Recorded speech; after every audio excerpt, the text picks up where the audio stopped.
जो ब्लॉक 3 है वो ओरिजिनल JF-17 से कहीं हमने जो वहाँ फ्लाई किया वो ब्लॉक 5 था, ब्लॉक 15 बन चुका था।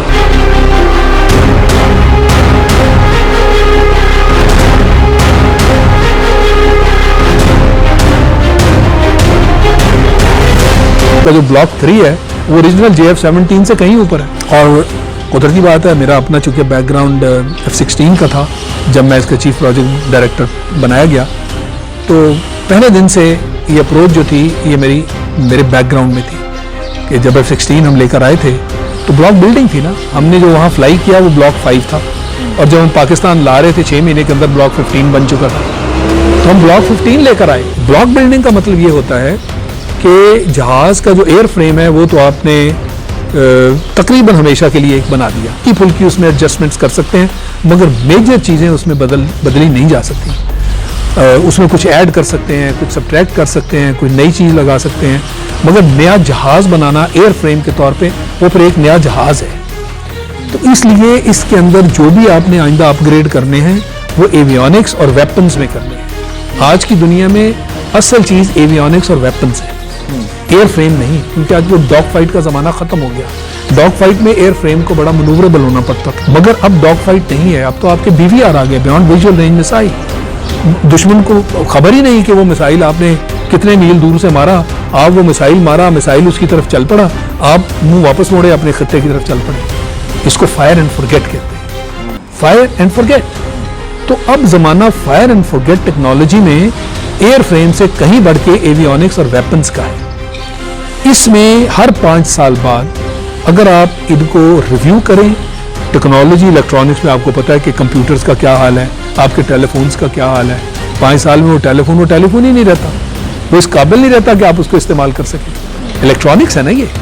इसी तरह आपके वेपन्स हैं, स्मार्ट वेपन्स, जो कि इतने काबिल अब हो गए कि आज से अगर 5 साल पहले के वेपन्स देखें, 10 साल पहले के वेपन्स, तो आज के वेपन्स उससे कहीं आगे चले गए, वो कितने पोटेंट वेपन्स बन गए। ये वो चीज़ है जिसके तहत आप जब एवियोनिक्स और वेपन्स अपग्रेड करते हैं तो एक और ब्लॉक बन जाता है। तो अगर F-16 जो हमने लेटेस्ट खरीदा वो ब्लॉक 52 था, अब आप देख लें कि आज भी वो फ्रंट लाइन जहाज़ों के साथ नहीं खड़ा।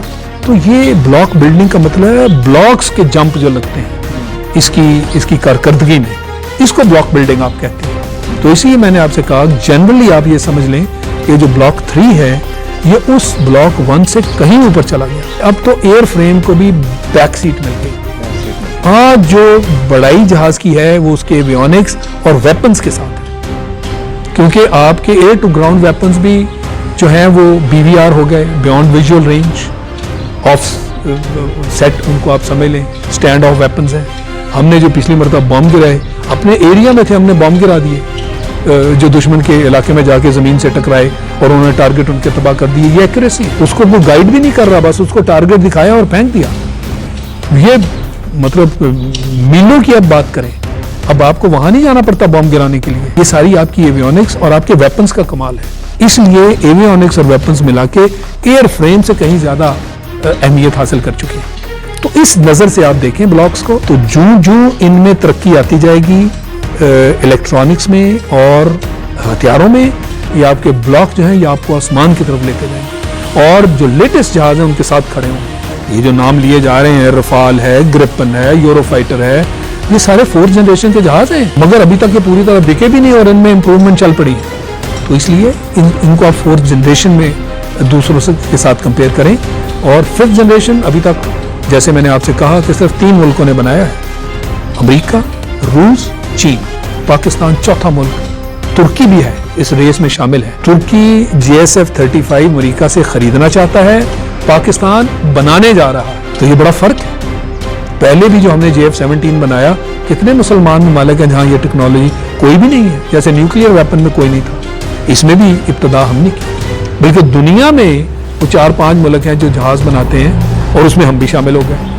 आज 5th जनरेशन में इन 3 मुल्कों के बाद चौथा मुल्क आप शामिल होने जा रहे हैं। जब F-16 आया था ना, तो उसकी खूबी हम इस तरह बयान करते थे कि ये फ्लाई बाय वायर सिस्टम होगा, यानी ये सिग्नल्स के जरिए फ्लाई होगा। इसमें वो आपके कंट्रोल्स, वो पुश रॉड्स और वो कंट्रोल सरफेसेस और उनको कंट्रोल करना मैकेनिकली, ये नहीं होगा। अब आपके हाथ में सिर्फ हाथ के अंदर जो जहाज के कंट्रोल्स हैं, आपका हाथ वहां होता है, आपका हाथ मूव नहीं करता फोर्स देने के लिए, आप सिर्फ प्रेशर से वो इतना प्रेशर देते हैं और जहाज मनूवर करता है। ये है फ्लाई बाय वायर और इसी कॉन्सेप्ट पे हमने JF-17 बनाया, फ्लाई बाय वायर। इसी तरह जो अब अगला जहाज है, एक तो ये कि वो स्टेल्थ है, उसकी खूबी कि वो रडार्स के ऊपर नजर ही नहीं आएगा, वो आपके एरिया में आ रहा होगा, अभी तो हमें रडार्स पे नजर आता है तो हम रिएक्ट करते हैं, वो नजर ही नहीं आएगा। अब उसके लिए क्या तोड़ बनाएंगे आप, ये स्टेल्थ की बात आप समझ लें। फिर जो वेपन्स और एवियोनिक्स जिसका मैं जिक्र कर रहा हूं, वो उस क्लास के हैं कि जो कि फोर्थ जनरेशन में भी आप नहीं पाए जाएंगे। तो एक तो प्लेटफॉर्म स्टेल्थ हो गया, फिर वेपन्स एंड एवियोनिक्स मिनिएचराइज और उनका इफेक्ट इतना बड़ा बन गया कि इसका भी जंप उसी तरह होगा जैसे आम जहाजों पे F-16 का जंप था। ये एक और कैटेगरी है, ये एक और डोमेन है, तो इसका मुकाबला फोर्थ जनरेशन से हम नहीं करेंगे। अब फिफ्थ जनरेशन का मुकाबला फिफ्थ से ही होगा। हमने JF-17 के वक्त ये फैसला किया था और वो एक मरतबा मुझे भी मिलने आया था पाकिस्तान में, और जब उसने देखा और उसने कहा जी कि आपका असल सारा सेटअप कहाँ है, तो मैंने वो जो चंद लोगों का सेटअप था एक ब्लॉक में हमने बनाया हुआ था, जब मैंने दिखाया तो कहते आप तो मुझसे सब कुछ छुपा रहे, आपको इजाजत नहीं है मुझे चीजें बताने की, मैं तो क्लियरेंस लेके आया।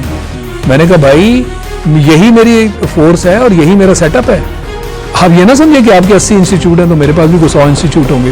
कोई इंस्टीट्यूट नहीं, कोई इंस्टीट्यूट नहीं है, हम ही लोग हैं, 1 दर्जन के करीब लोग हैं, यही इसका सेंटर है और यही इसकी हर चीज़ है। आज भी जो लोग मुझसे पूछते हैं कि जी इंजन कब बनाएंगे JF-17 का, मैं ये कहता हूँ कि अगर F-16 जैसा जहाज, अब अमेरिका के पास ना पैसे की कमी है, ना टेक्नोलॉजी की कमी है, ना मैन पावर की कमी है, वो पूरी दुनिया में सबलेट करते हैं, जहाँ से जो चीज़ सस्ती मिल जाए, पोटेंशियल उसका वो हो जो वो चाहते हैं, वो वहाँ से लेते हैं। और दुनिया में कॉन्सेप्ट भी यही है, हर चीज़ के लिए अपना इंफ्रास्ट्रक्चर ना ले डाउन करो, उसकी ज़रूरत नहीं है।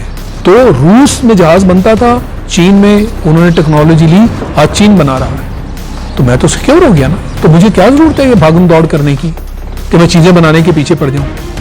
तो और जो ब्लॉक बिल्डिंग का मैंने कॉन्सेप्ट आपको बताया, आपसे मैंने बात की है ब्लॉक बिल्डिंग की, और उसके अंदर फिर ये भी कॉन्सेप्ट है कि दुनिया भर में जो चीजें जहां से मिलेंगी हम उनको लेके लगा सकते हैं। जरूरी तो नहीं कि सारी दुनिया आपकी दुश्मन है, अगर अमेरिका नहीं देता, मुझे UK नहीं देता, फ्रांस नहीं देता, जर्मनी नहीं देता, तो कहीं ना कहीं तो ये चीजें बन रही हैं। हमारे जहाज ओवरऑल तक पहुंच गए हैं, इतनी फ्लाइंग कर ली है उन्होंने। ओवरऑल का एक टाइम होता है कि इतने घंटे उड़ाने के बाद ओवरऑल ड्यू हो गया, जैसे आप कार और बाकी मशीनरी को ओवरऑल करते हैं ना, तो उसकी एक लाइफ के टाइम के बाद आप कहते हैं जिसका ओवरऑल करवाओ, पूरा ओवरऑल चाहिए।